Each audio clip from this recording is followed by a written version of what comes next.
Dweebs say what? They look like cheese. They smell like cheese. They kind of look like little slices of cheese.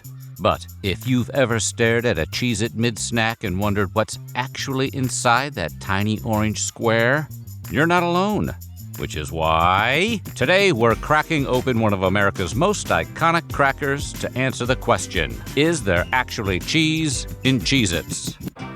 But before we get started, be sure to subscribe to the Weird History Food channel. After that, please leave a comment and let us know what other snack foods you would like to hear about.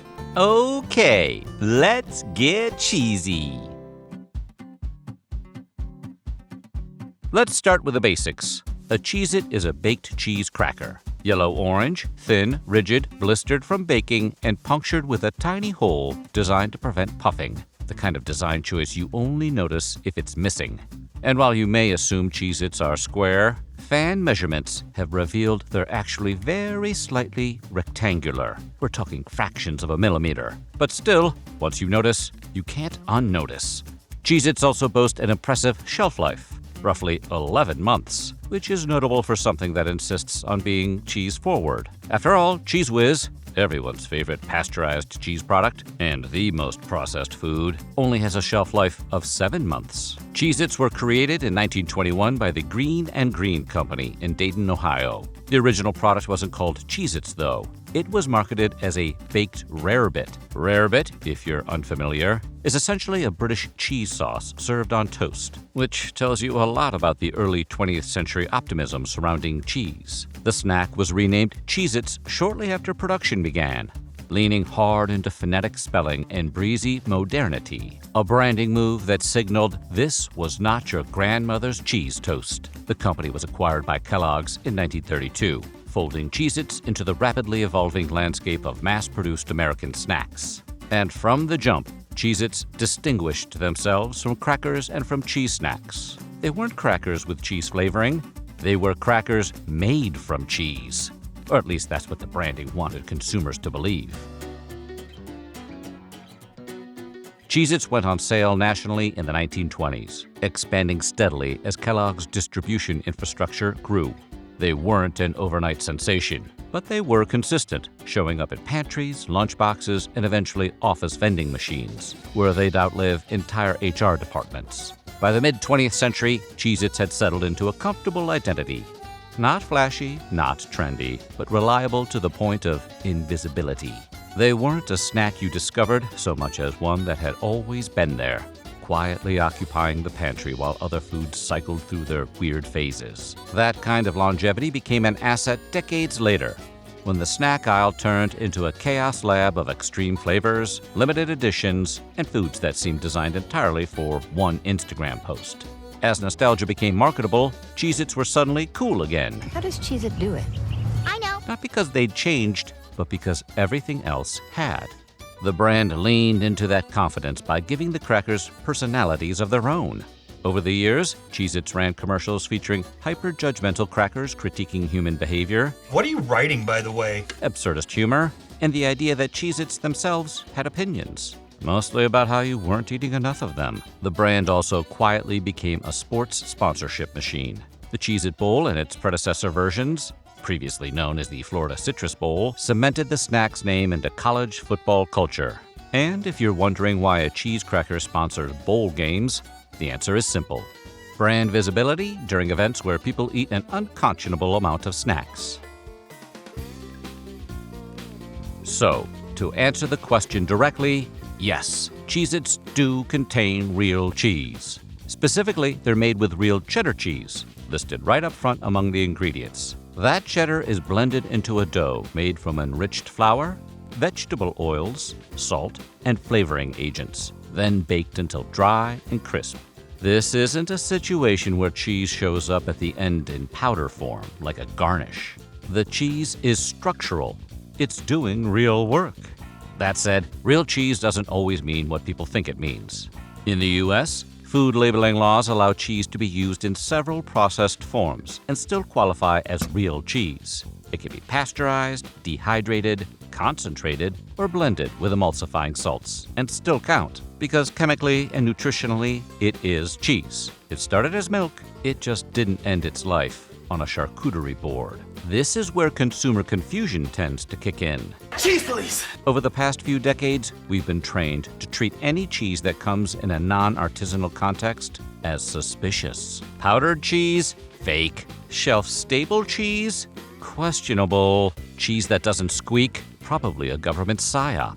But in reality, a lot of these forms exist because cheese is famously temperamental. It melts at the wrong time, weeps oil, absorbs moisture, and turns hostile if left alone too long. If you want cheese to survive a baking process and sit on a store shelf for nearly a year, you have to make some compromises. Cheddar, it turns out, is unusually good at this job. It has a relatively low moisture content, a sturdy protein structure, and a flavor profile that holds up when heated and dried. Mozzarella would collapse into rubbery sadness. Brie would stage an immediate revolt.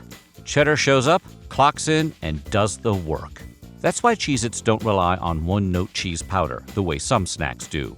The flavor you taste isn't just salt and seasoning. It's the result of actual dairy proteins undergoing browning reactions in the oven. That toasted, nutty quality? That's cheese chemistry, not branding. Of course, the cheese isn't acting alone. Oil, salts, and natural and artificial flavors are there to stabilize things, boost aroma, and make sure every bite tastes the same, whether you open the box today or 6 months from now. That consistency is the whole promise. Cheez-Its aren't selling romance, they're selling reliability. Nutritionally, Cheez-Its assume you're an adult who's read a nutrition label before. A serving lands at around 150 calories, with about 8 grams of fat and enough sodium to make a salt lick feel inadequate.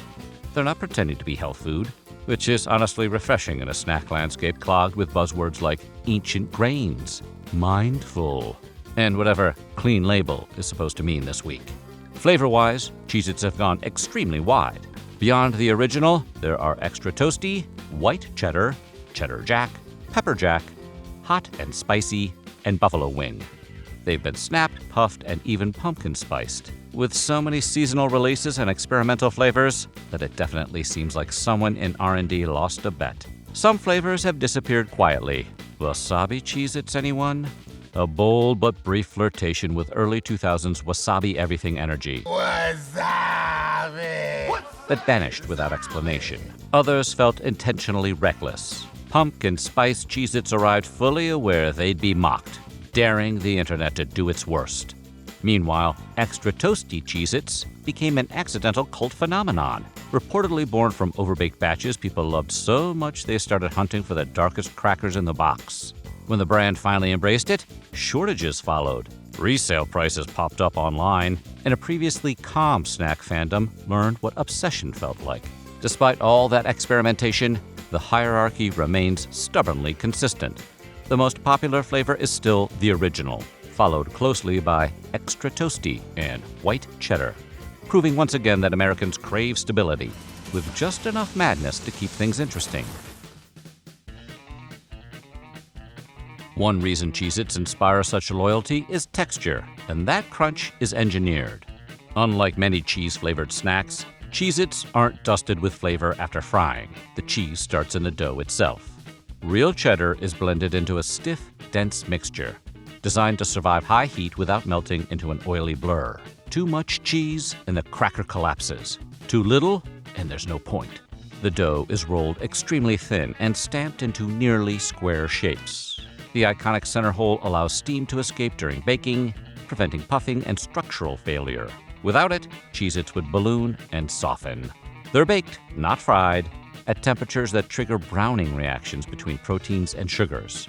That's where the blistered surface comes from. Those bubbles aren't flaws, they're flavor nodes. As they bake, volatile aroma compounds release a nutty, buttery cheese scent that primes your brain before you ever bite.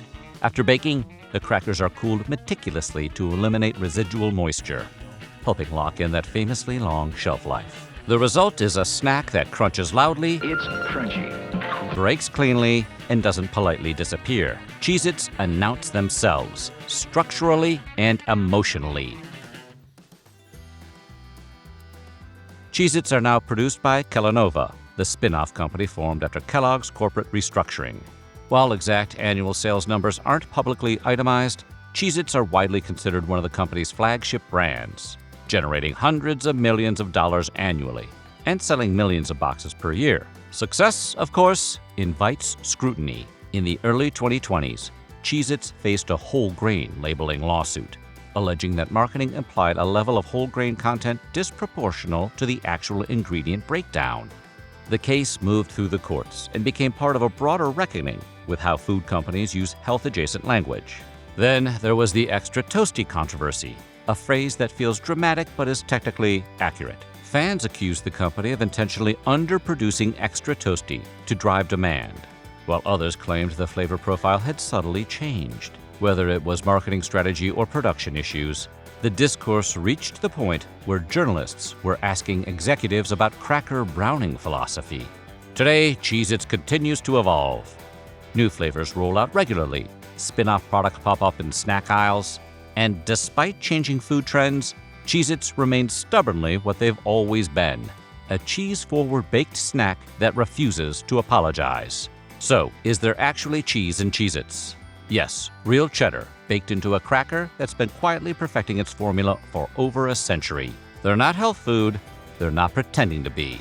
They're just the result of early 20th century cheese optimism, industrial baking, and branding so confident it spelled cheese wrong and never looked back.